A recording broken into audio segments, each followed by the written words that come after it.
And welcome back to the Upside Sports Network. My name is Michael. Appreciate you guys joining us on a 4th of July Thursday. Hopefully you guys have stuck around with us this long and wouldn't mind hitting that like and subscribe if you haven't already.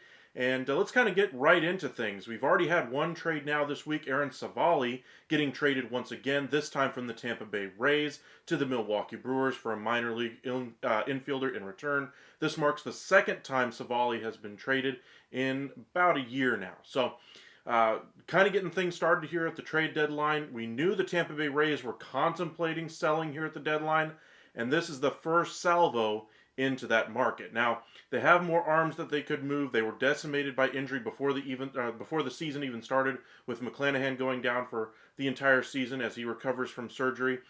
Then you have to worry about the off-the-field concerns with Wander Franco when you were coming into the season.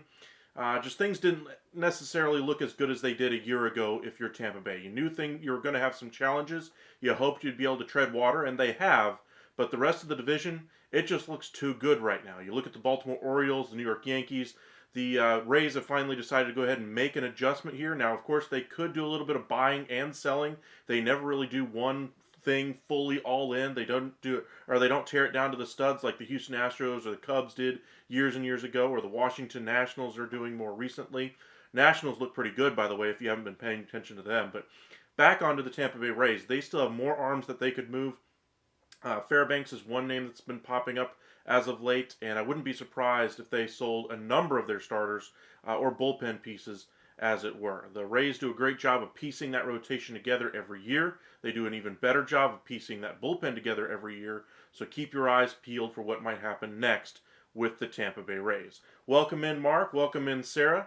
Yes, it is the 4th of July. Happy 4th to all of you guys out there. Mark, appreciate you keeping us in your thoughts anyway, as we were having our difficulties earlier this year. I think it's the first time I've done a live since you've been in, so I just wanted to say thank you for that.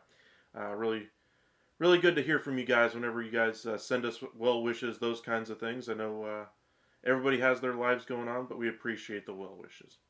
Sarah, Cards took the series from the Pirates. Well, Pirates are eventually going to backslide. I'm not saying it's going to happen today. I'm not saying it already started. I'm not saying it's going to happen a month from now. But I don't think anybody in their right mind would have thought at the beginning of the year that the Pirates would be the team that would be atop the NL Central. Now, we knew they'd be a little bit better. We knew all the additions that they made in the offseason, all one-year deals, were certainly going to help them have a higher floor, if you will. You knew the addition of Paul Skeens was really going to elevate their level of play. The question would be around the trade deadline, do they keep all those one-year deals, or do they peddle them at the deadline and try to get a little bit younger, some more starting pitching in there, and just kind of go forward from there and start fresh next year? Now, they could have a really good starting pitching tandem right now, already on the big league staff, and could really add to it. I think trading a guy like Chapman or Perez or any one of the other one-year deals that they signed this offseason really would do a good thing for the Pirates. This is not a team that's ready to win the World Series this year, so you need to try to extend your window as much as possible. Put all your chips into the eggs, or put all your eggs in one basket, as it were, anyway, and just try to win in those years that you're going to have Paul Skeens, at the top of your rotation and a good young lineup. And then at that point, maybe you go out there and make an addition at the trade deadline. But this is not the year. This is not the time to push your chips to the middle and say, hey, we're one batter away, we're one starter away, we're one bullpen arm away. This is not that year for the Pirates. So, Cards, yes, they took the series from the Pirates anyway, but Pirates are eventually going to start a backslide. Now, as far as the Cardinals side of things goes, we mentioned the other day anyway that they could use another starter. I'm still of the belief that they could use pretty much everything on their roster at this point as far as a hitter. One hitter in that lineup just to kind of give them a little bit more consistency. One more piece in that bullpen.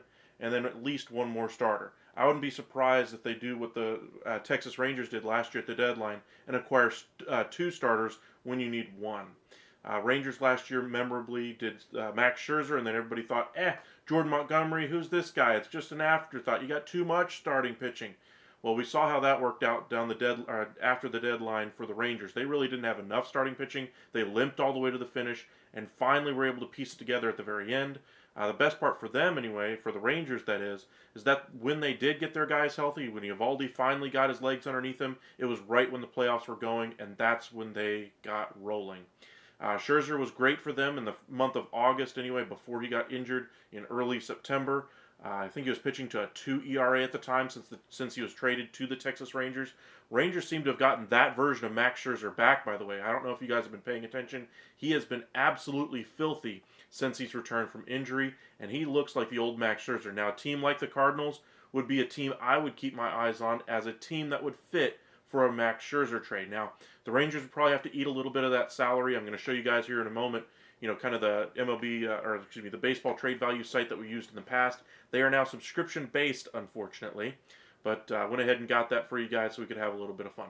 Eovaldi would be nice. Eovaldi's a great starter. I'm not sure that the Rangers would move him, mainly because he has an option year left, and he just seems to fit Texas so well.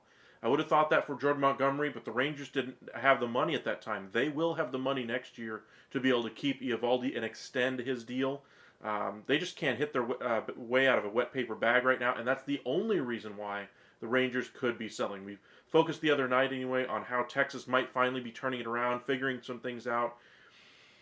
And once again, after winning 2 in a row, they dropped 2 in a row to the San Diego Padres and end up losing the series.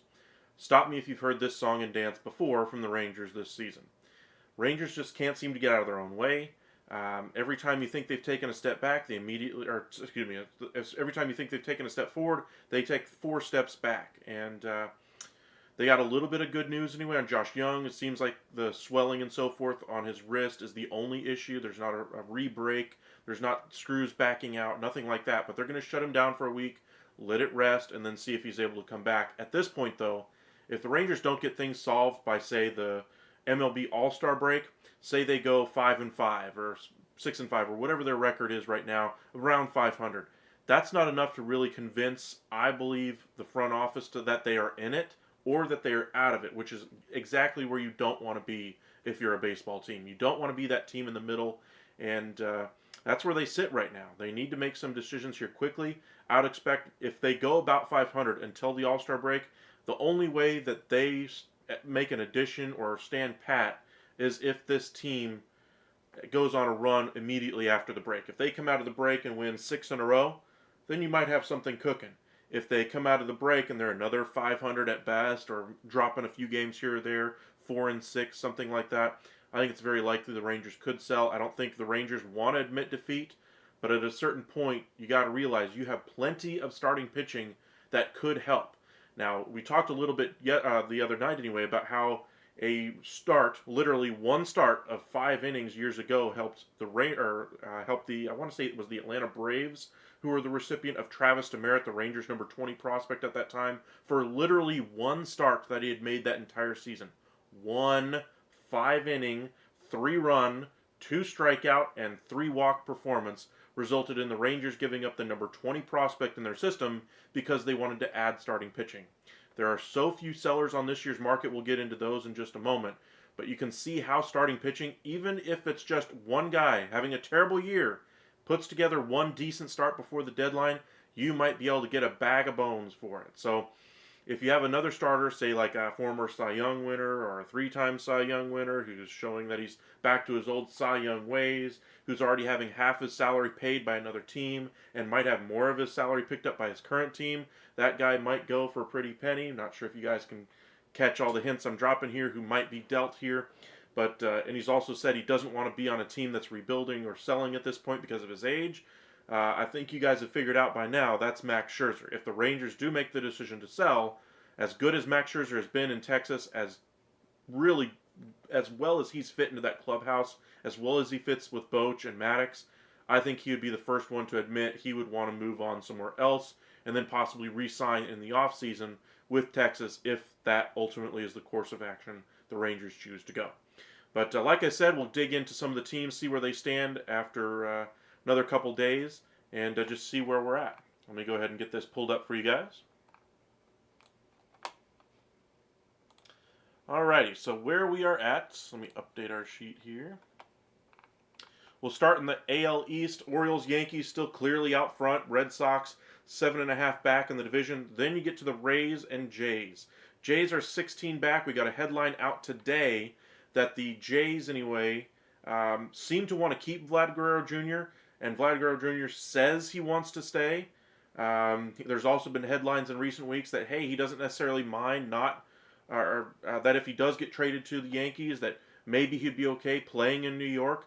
That coming from his representatives, if you will. But the Jays are certainly going to have to be a team that sells here at the deadline.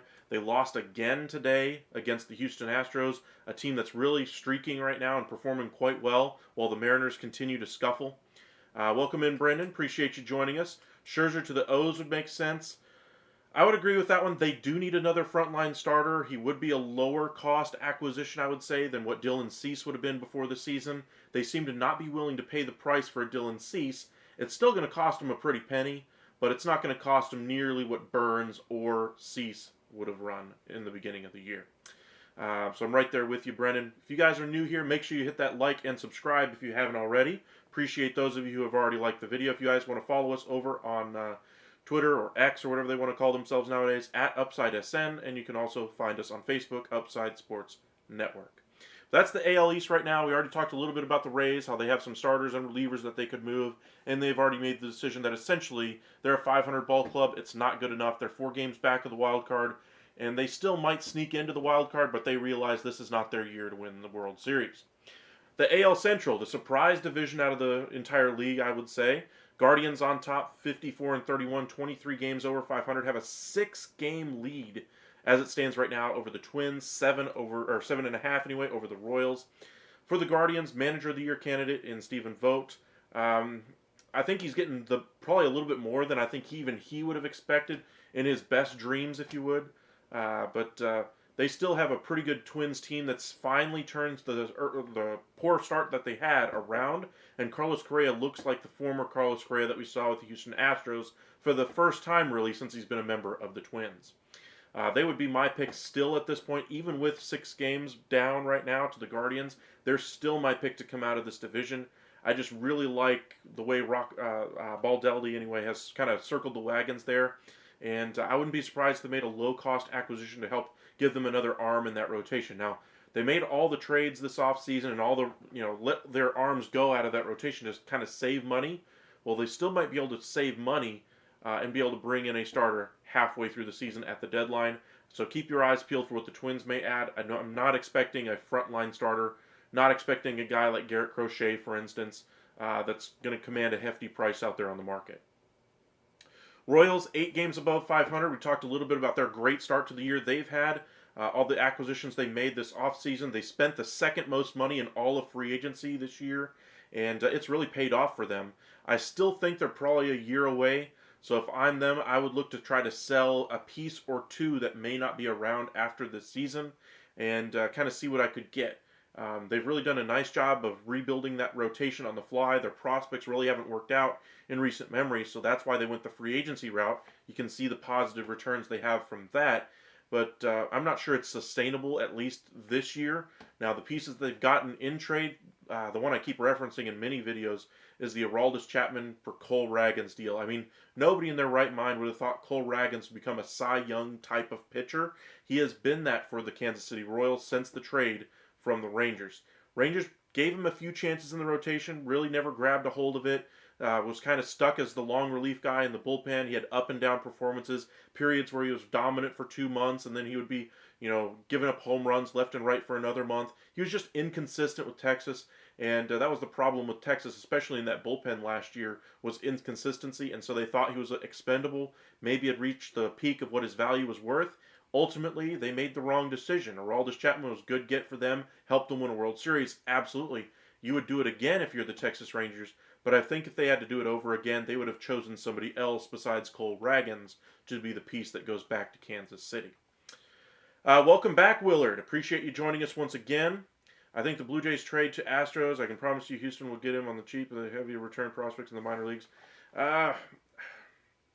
You think the Blue Jays are going to trade somebody to the Astros? Well, the Astros have shown some hesitancy to take on money, and the guys that would be available from the Blue Jays they all have a lot of term left, and they all have a lot of money left. The only one who really fits would be Vlad Guerrero Jr. That might be an interesting piece if the Jays eat some of that money. The Astros are, I don't want to say a cheap organization, but they don't like paying their players. We saw that with Verlander and Cole and Springer and Correa. And we even saw it when they traded for Verlander once again. They made the Mets eat over half that deal. And I would think that they realize that this is probably the last best chance they have to win it. So I think they could push their chips to the middle here for a guy like Vlad Guerrero Jr. Maybe somebody in that bullpen, maybe a starter. They are very thin in that starting rotation. They basically got bailed out by Blanco really elevating this year. And my goodness, right now they don't have Verlander or Tucker and seem to have turned things around at least offensively and in that rotation. But they're living on borrowed time. This is the last year I think we can expect them to be in the World Series conversation. Brendan, the Astros farm system isn't very good right now. They depleted it the last few years. Absolutely they have. It is not a good farm system. I would dare say it's in the bottom 5 of the entire sport. I would not be surprised if the Astros have to go with a bulk type of offer to convince anybody to give them a premium piece here at the deadline. Willard, if not the Astros, maybe they trade left fielder Randy from the Rays to Houston, give up a package of Randy for Jake Myers and Tucker. Pretty scary.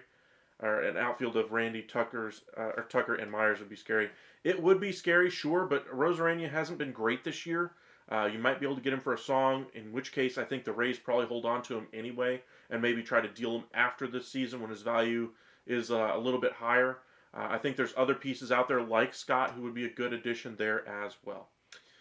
Alrighty, so that's kind of your AL Central, the two teams that are already sellers in my mind, the Tigers and White Sox. Tigers don't have much to sell here at the deadline. However, they do have a Cy Young candidate in Skobal there. White Sox have a ton of pieces that are on smaller deals, maybe depth-type pieces, bench players for playoff teams that could be available. The one piece that could be a difference maker, Garrett Crochet out of that rotation. That and Luis Robert out of the outfield. The Phillies have been connected to him quite a bit. That seems like a good fit as far as I'm concerned. They have Marsh out there. They've tried a number of guys in the past, and it just hasn't worked. Dombrowski is not afraid to push his chips to the center if he believes his team has a chance to win. They have been the best team in baseball this year. And even though Harper and Schwarber went down due to injuries recently, those are believed to be very short term. And This team looks absolutely phenomenal. They need somebody in center. I would say they need at least one more bullpen arm, and I would not be surprised if Dombrowski decided to add one more starter just to give them some more length as we get down to August and September to really make sure those arms are fresh going into October. Moving on to the AL West. Now, I've mentioned a few times this is probably the most disappointing division in the entire league right now. Mariners are on top, 7 games above 500. They finally won a game. They're 3-7 in their last 10. Astros have won a couple straight now. They're 8-2. Really closed a lot of ground. I think they've closed 5.5, 6 games on the Mariners over the last 2-3 weeks, and it's anybody's race at the top of this division. Then you look at the Rangers. They're still 8 games back, as I mentioned off the top. We thought a couple of days ago, hey, maybe they're finally turning things around. Their health is starting to get a little bit better, but again, the inability to create runs, to score, has really done them in. That and inconsistent pitching performances when they do get hitting. So I think the Rangers right now, I think it's too early to tell if they're going to buy or sell, but they better go on a run here before the All-Star break, and they better come on a run out of the All-Star break. If they don't, they very well could be a team that sells here at the deadline. Angels, I believe, are a seller. They're 11 games back of the wild card, 10.5 back in the division. This is clearly not a good baseball team. Wash has gotten playing better. Tons of team meetings, player-only meetings, all those kinds of things have happened. And I think they see that they finally realize what they are. The indecision around Ohtani last year, the indecision around Mike Trout this offseason really has gone to the detriment of this team. We told you guys for the past 3 years now that the Angels were practicing organizational mismanagement, organizational malpractice, I think was the way we put it. Perry Manassian, I told you guys, even though he's a former Ranger, assistant GM, all those kinds of things, and I have a soft spot for my Rangers, he does not deserve to be anybody's general manager ever again. His role as general manager is to put that team in the best shape possible to win. Not just for one season, but for every single season. And he could clearly see, years out, Shohei Ohtani was not long for the Angels. I mean, they were never able to get to the postseason. I mean, they have barely gotten to the postseason with Trout on their roster. They had 2 of arguably the 3 best players in the sport and still couldn't find a team around them to be able to get to at least a wild card. There was clear time for them to make some decision beforehand to get rid of Ohtani and get a huge package of people back in a trade. You look at the Juan Soto trade that happened a couple years ago, all the teams now say, oh no, we could never do a trade like that. Just imagine what the package would have been for Shohei Ohtani if they had not done the absolutely moronic decision of holding on to Shohei Ohtani. And that was 2 years ago before he was ultimately a free agent. Even if you had waited and said, hey, we want to give it one more try, we really want to try to convince him to be an Angel, blah, blah, blah, and make a run at it, you didn't make the postseason once again. You don't trade him at the deadline. You get to the offseason. There's another great opportunity. You have all teams around Major League Baseball saying, hey, I need to get Shohei Ohtani on my team. You could have even traded him to the Dodgers. You could have traded him to the Yankees. You could have traded him to the Padres, the Cubs, any one of these teams. Heck, even the Mets would have given you a great package of prospects for him. But instead, you held on to him. You get to the deadline, and what do you do instead of selling at the deadline? You buy at the deadline. You get C.J. Cron. You get guys, I'm trying to remember the outfielder's name. Played for the Cardinals at one point. Colorado at one point. Anyway, you add a whole bunch of pieces on rental-type deals. You ship off the rest of your farm system. And what does it get you? Literally nothing, and Shohei leaves out the door. Mike Trout, everybody now realizes his injuries have really caught up to him. He's no longer a top 2 or 3 player in the game. He's not even a top, 50, 75 player in the game at this point because of his injuries. And here you are. And that's where the Angels find themselves. They're 14 games under 500. They have no farm system. They're bringing up guys straight out of the draft because they have nobody to really take those spots right now. It's not a merit-based climb to the major leagues. It's hey, we need somebody at the major leagues. Sure, they might have been the best player in the organization at that position, but they're a single A ball player at best when they originally were brought up. Double A if they really hit the ground running. And you didn't give him any time in the minors. Shanuel had some difficulties when he first came up as well. Just organizational mismanagement, organizational malpractice. Perry Manassian. All right, Oakland A's are another team that's going to be selling here at the deadline. They're 23 games under 500, 15 games back in the division. Um, they have a couple of pieces that are on one-year deals that could be moved, but they are clearly a seller out west. Am I doing YouTube full time now? I am getting back to doing it full time, yes, but I still have full time work, unfortunately. Moving on to the NL East. The best team in the entire majors this year is Philadelphia Phillies. They are 27 games above 500, and that's even with dropping a game tonight as well. 9 games up on the Braves. Braves really are going to be a wild card team this year. I don't think this is the year for them. They could go on a great run like they did the last time Acuna was out because of a season-ending injury.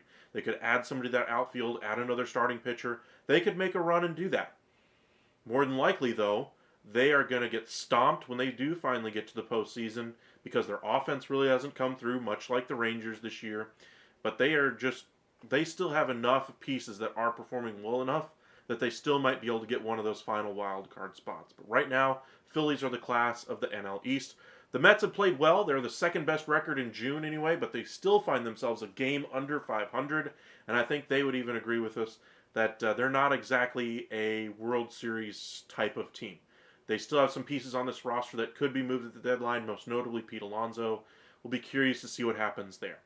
Nationals have a good young core. They will be sellers here at the deadline, however, and the Marlins already declared themselves a seller. They're 27 under 500 right now. They already sold off Luis Arraez. I would not be surprised at all if they trade 3 to 4 relievers out of that bullpen right now, along with at least 2 of their starters. They have 2 grade A starters that are going to come back from injury next year. They can go into free agency and try to get some innings eaters this offseason as well, just in case those guys need some more time to get ready. But they are a team that's going to sell, and they're going to try to sell everything that's not nailed down. Jake Berger might find his way out the door as well. Moving on to the NL Central, Brewers continue to go streaking right now. They're 8-2 in their last 10. They look really good this year. The young position player talent has really come through. They made the trade to help strengthen their rotation by bringing in Savali. I would not be surprised if they added another starter to give them somebody else who can eat some innings. They've had some really up and down performances out of that rotation and bullpen. They should be getting Devin Williams back soon as well. So this team is only going to get better. So they will not be selling here at the deadline. The question is, can they hold on to the division? Sarah, this is where your Cardinals come in. Can they hold off the charging Cardinals? Cardinals are 6-4 in their last 10, and every year we look at the Cardinals and we just look at that standing and go, they're only 6 games out. We still got 3 months left to play. The young team in front of them, can they hold their own? Well, they still have a lot of veterans on that starting staff in St. Louis. I would not be surprised if they added another starter, a bullpen arm, and a hitter. And I think the Cardinals are going to be right there all the way to the finish. Do I think they win the division?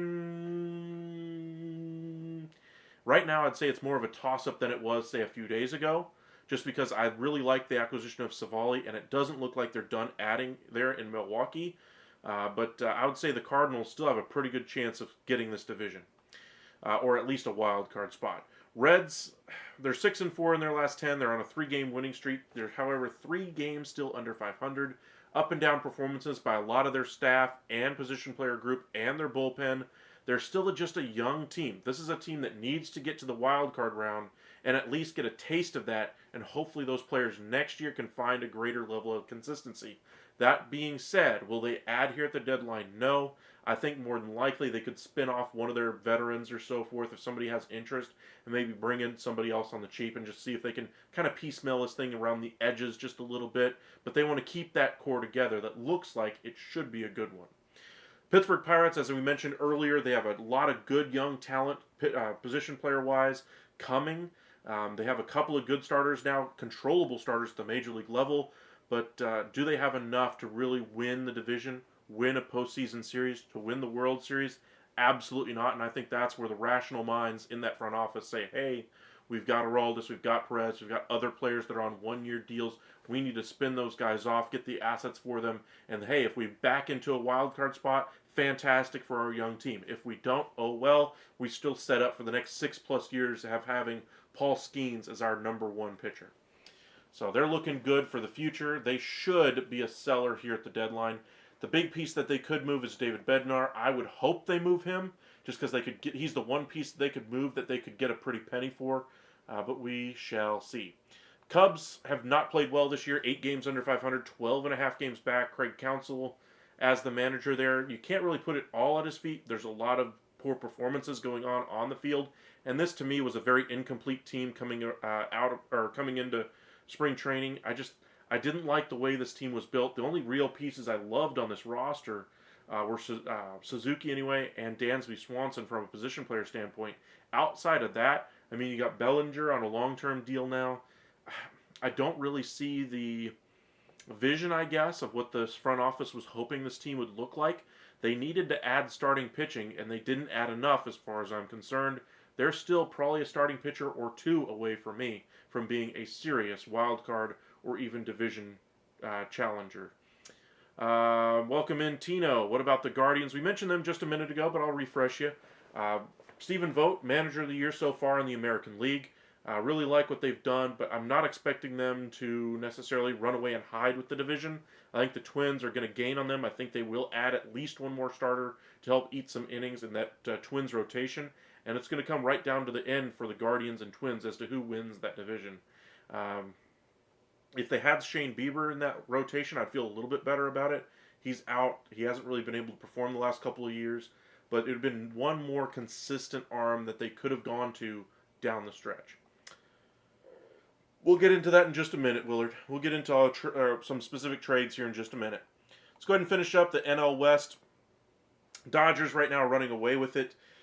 7 games up right now on the Padres. Padres just took 2 of 3 from the Texas Rangers. Padres, I really like their starting staff.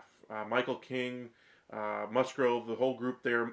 I just really like what they have from the starting position, starting pitcher-wise. And then from a position player standpoint, they're getting career years from marginal players that they were expecting in the beginning of the year. Like Profar, he made it to the All-Star team.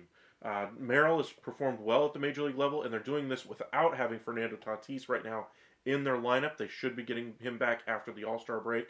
But I really like where the Padres are at. They made the acquisition earlier to bring in Luis Arraez to help solve some of their issues offensively. I do think they ultimately get one of those wild card spots, so keep your eyes peeled there. Giants 3 games back of a wild card, 10.5 back in this division. Again, a team that's kind of stuck in the middle. I told you guys around the trade deadline is when I would expect conversation to really heat up around Farhan Zaidi. I'm expecting him to probably stick with it through the deadline because they want to have consistency as they try to trade and wheel and deal before the deadline. After the deadline, I would say within a week or 2, we should get some headlines along the lines of, hey, Farhan Zaidi has been relieved of his duties. We thank him for his service and we wish him the best. But we will look forward with this Giants team and see what options we have to make this team the next great World Series champion. Expect some type of press release in a couple of weeks into August from the Giants. He just hasn't gotten the job done. What do I mean by that? Well, he hasn't gotten the big fish. It all started years and years and years ago with the Manny Machado and Bryce Harper sweepstakes. I think this was 2019, before the pandemic anyway. They were the team that had the money that could have gone out there and made that huge offer that the Phillies ultimately gave to Bryce Harper. Wow, would the Giants look a whole lot different if they had Bryce Harper and the Phillies did not. You could say those two organizations could basically flip-flop what their organizations would have done for the past 4 or 5 years since that point. Now, it's not just Harper and Machado that they've missed out on. They've missed out on every single major free agent that they've tried to go out there and acquire in the offseason. Their trades just haven't worked out either. They take on big-time contracts and injury risk. The case in point is the Robbie Ray deal, who still hasn't thrown a pitch, I believe, for the team. But, boy, this is just a team that just needs a direction. They need some new management there. They need somebody to come in there and point this thing in the right direction. They are my dark horse. I wouldn't even say dark horse at this point. I would say they're probably the top 1 or 2 contender for Juan Soto this offseason.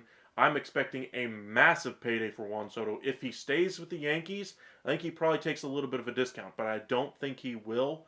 I think he wants to get his money. We saw that with the Nationals. I will give you one dark horse team on Soto here. This is probably the first time I've said it on any of the videos that I've made.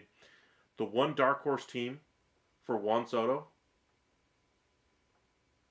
the Washington Nationals. I'm not saying for trade, obviously, this year, but in free agency, just look at the way the Nationals are set up. great, and I mean great, young starting pitching already on the roster. All kinds of money that they can spend. All these years that since the Juan Soto trade and Max Scherzer trade and Trey Turner trade, Bryce Harper being gone, they've saved so much money. And who's the one agent that had a bad year this year that needs to right the ship, that has a great relationship with Mike Rizzo and the Washington Nationals? Case in point, look at Patrick Corbin still drawing a check and pitching for the Washington Nationals. That's Scott Boras and the Washington Nationals. They have an incredible relationship. I would not be surprised if fences are mended for Juan Soto to come back in there. You look at what that outfield could look like. James Wood out there. Robert Hassel is a prospect that's coming. C.J. Abrams at your shortstop spot right now. And then they could add some first basemen here in the offseason, like Vlad Guerrero Jr., like Pete Alonso. There's a real case to be made for the Nationals to make some big-time moves at the winter meetings this year. So, first time I'm mentioning it now, but go ahead and book it. July 4th. This bozo right here mentioned the Washington Nationals as being a fit for Vlad Guerrero Jr., for Pete Alonso, and for Juan Soto. So, yeah, I could look like a genius or I could look like a real buffoon. We shall see. Just to kind of finish out this division, one kind of crazy headline that I saw from Heyman is that the Houston Astros really covet Christian Walker of the Diamondbacks. And why wouldn't they? I mean, he's a great player, really elevated this year. Finally is tapping into some of that power potential that we knew was in there. It just hadn't come yet. Great guy off the field as well. But you're looking at this Diamondbacks team, they're still so young. What's the incentive to move a young, cost-controlled first baseman in Christian Walker, who's arguably one of the vocal leaders on this team and in that clubhouse? There is none. So as much as the Astros might pine away for him, they're probably going to be left with one of the expirings, like you mentioned there, Tino. But we mentioned a few days ago, probably about a week ago actually, that the Diamondbacks might be wise to try to offload that Jordan Montgomery deal if the Rangers sell at the deadline. The Rangers might be wise to go ahead and try to buy that deal back up. Remember that vesting option is already vested anyway. He's going to get $20+ million next year, and boy, he looks rough this year. But if he gets back into Texas with Mike Maddox, who knows? Maybe things just click. They always seem to work out better after the trade deadline for Jordan Montgomery than they did beforehand. And this is probably the worst stretch Jordan Montgomery has had in his career, the way it's going with the Diamondbacks.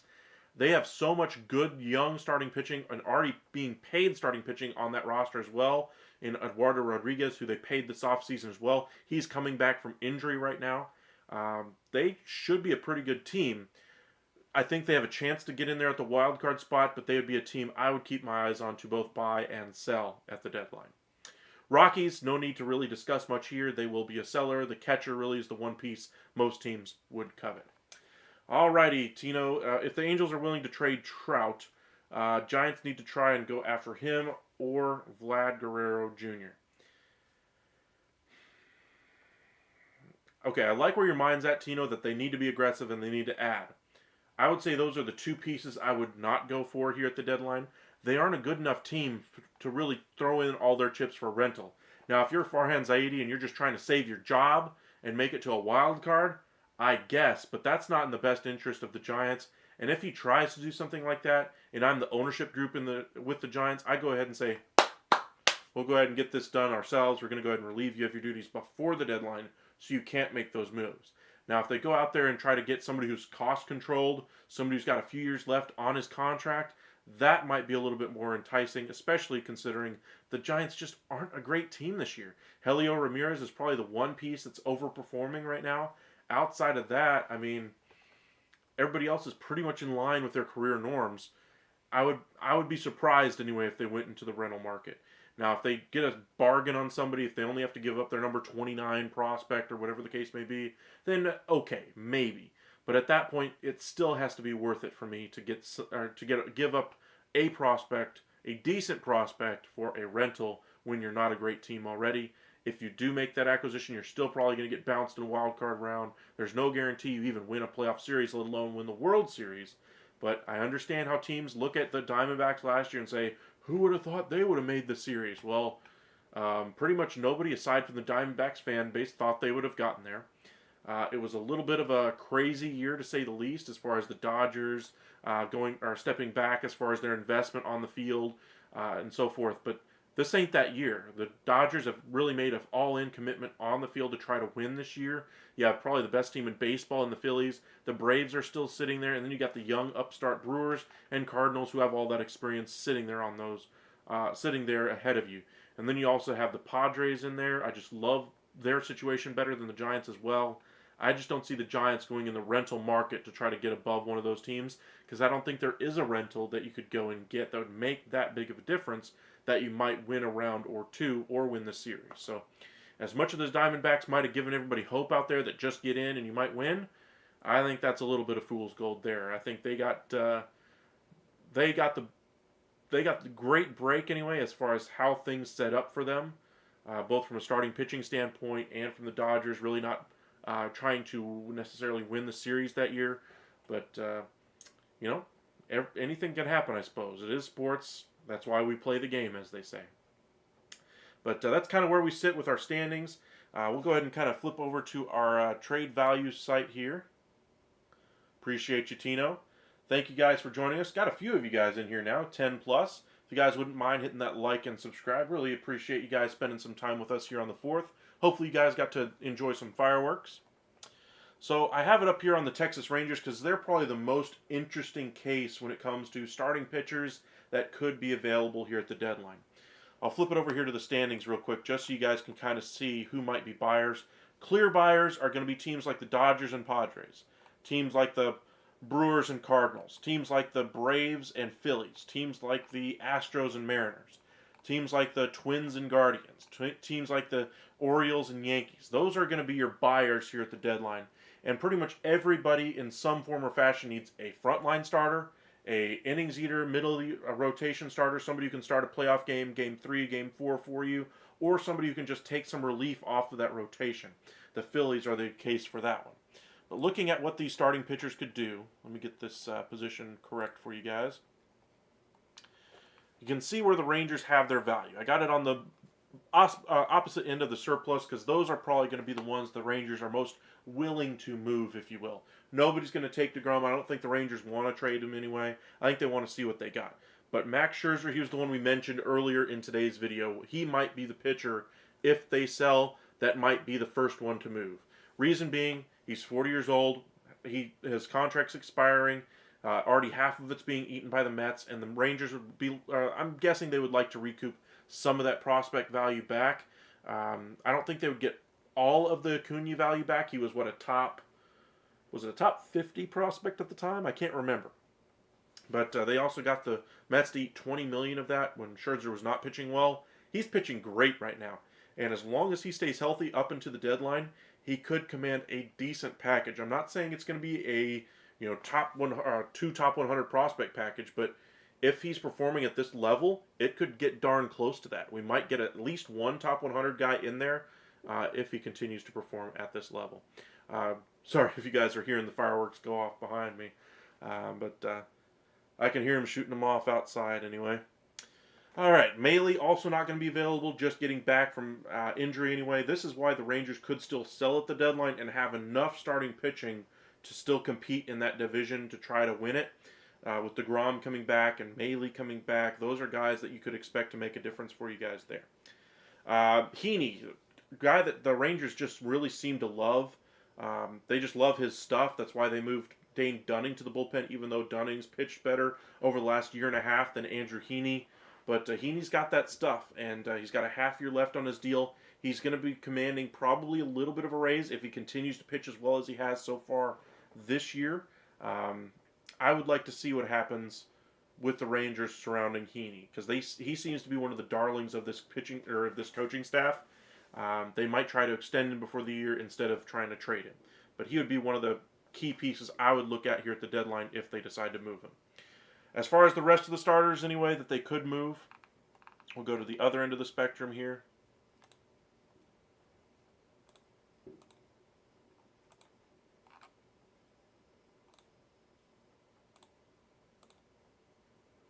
All right, Cody Bradford has the most value. He's right now out due to injury. I do not expect them to move him. He's got 5.5 years left to control. Leiter's not going anywhere.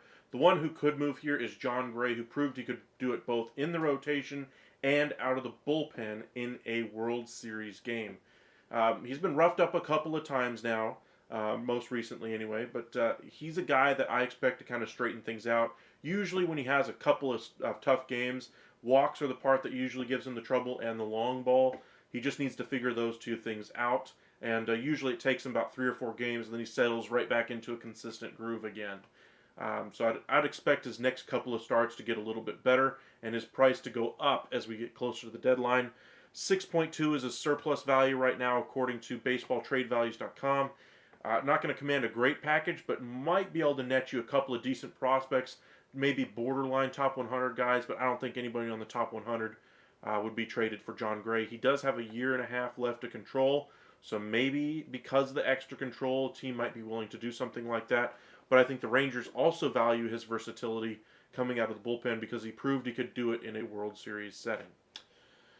Other starters that they could look to move, a guy like Dane Dunning really just seems to not really fit with this coaching staff. He does have some very positive results.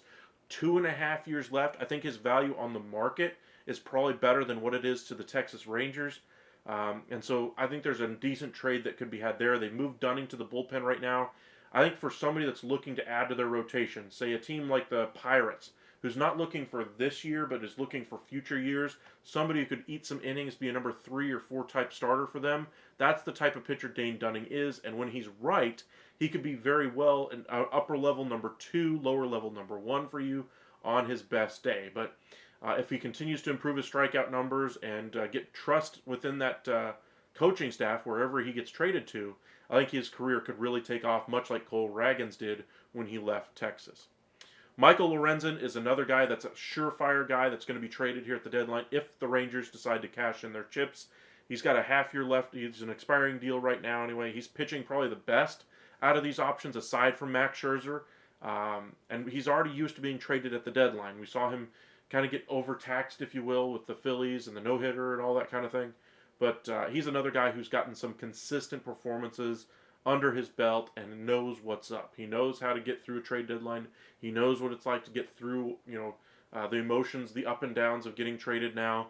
So I think he might be a guy that's been through this process that, because he's been through the trade process before, might increase his value over another similarly valued pitcher, just because he might be able to land on his feet a little easier than, say, somebody who hasn't gone through this trade process before.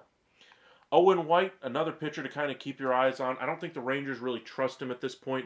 If the Rangers go into buy mode and say that, they decide, hey, we want to go ahead and push our chips to the center because we went on a run before the All-Star break and we went on a run out of the All-Star break, he could be the pitching prospect that has moved in order to add somebody to this lineup to give them some better offensive consistency or to that bullpen. So something to keep your eye on. And then I know a few of you have already mentioned Nathan Eovaldi. His value right now, 1.5 years left. He's, because of that option year is why it shows 1.5 anyway. 2.5 field value. I think his value is significantly higher than that, both to players on the field, to the front offices of other teams, and to the Rangers front office. So if the Rangers were to move him, they would have to be blown away by a package. And the reason why I say that, he just really seems to fit with Bruce Bochy. He seems to fit in Texas. But we've been surprised before when the Rangers even got him in the first place. We thought he was more than likely going back to the Red Sox because of how thin they were on that pitching staff. Well, he wanted a chance to win. Rangers still present a decent chance of that. I mean, they just won the World Series. I mean, they're still a good team. They just need to get back on the right track with their hitting. And nobody expects Marcus Semien to stay in this horrible slump that he's been in right now. He got a couple of days off recently. Remember, he collided with Adolis Garcia in a game about 45 games ago, and both he and Adolis are hitting 180 or so since then. It just hasn't gone well. There could be some minor nicks and, that kind of thing that's given him some trouble, absolutely. And so this All-Star break might be the perfect thing for them to try to rest up. I know Rangers fans might love to see him in the All-Star game, but getting him some rest might be the best course of action. Really appreciate you guys taking the time, jumping on with us tonight. We'll build some trades tomorrow, but I kind of wanted to show you guys some options that are out there. And again, just looking at, where the standings are at, we have 6 clear buyers, top 2 teams in each division pretty much. And then we have about 6 teams that are clear sellers. Everything else is still in the middle. As far as the sellers clearly identified right now, I would say are the Blue Jays. They haven't declared it yet, but they are all but done at this point. They're 9 games under 500. They will very likely be a seller. Rays have already started selling, so I guess you can count on them to be a seller. But I also think they could buy a little bit here at the deadline and take advantage of somebody who might be available that they really covet. But for now, we'll go ahead and put them in the sell pile. So that's 2 teams selling. You have the Tigers obviously in sell mode, but they really have nothing to sell. White Sox obviously have a couple of pieces, really nice gems that they could sell. That's 4. Angels and A's, that's 5 and 6 on the American League side. On the NL side, we already have one team that's already started selling, and that's the Marlins. Mets could stand pat. They're not really declaring yet. The Nationals, they have a couple of pieces to sell, but they're not declaring they're selling as of yet. They will at some point soon. Cubs, they look to be a seller, but they haven't declared yet, even though they're 8 games under 500. They're 12.5 back of the division, 6 games back of the wild card. They just haven't said, hey, we're going to throw up the white flag, even though I think they probably should at this point. And then on to the NL West. They really have one team that's a seller at this point, and that's the Rockies. I still think the Giants and Diamondbacks could both buy and sell at the deadline. Giants more likely to sell, though, out of the 2. That's kind of where we're at here on Independence Day. We'll be back with you guys live tomorrow evening. Make sure you guys join us for that. If you guys are new here, make sure you guys hit that like and subscribe. Appreciate all of you guys for all the well wishes. I know you guys were sticking with us while we were away for a while. If you guys want to check out that story or the updates, check out our Twitter at UpsideSN on there as well. Appreciate you guys for all the support, all the positive comments while we were away. And it's so great to be back and talk some baseball with you guys. We'll be back another late start tomorrow. But appreciate you guys joining us, and y'all have a great evening.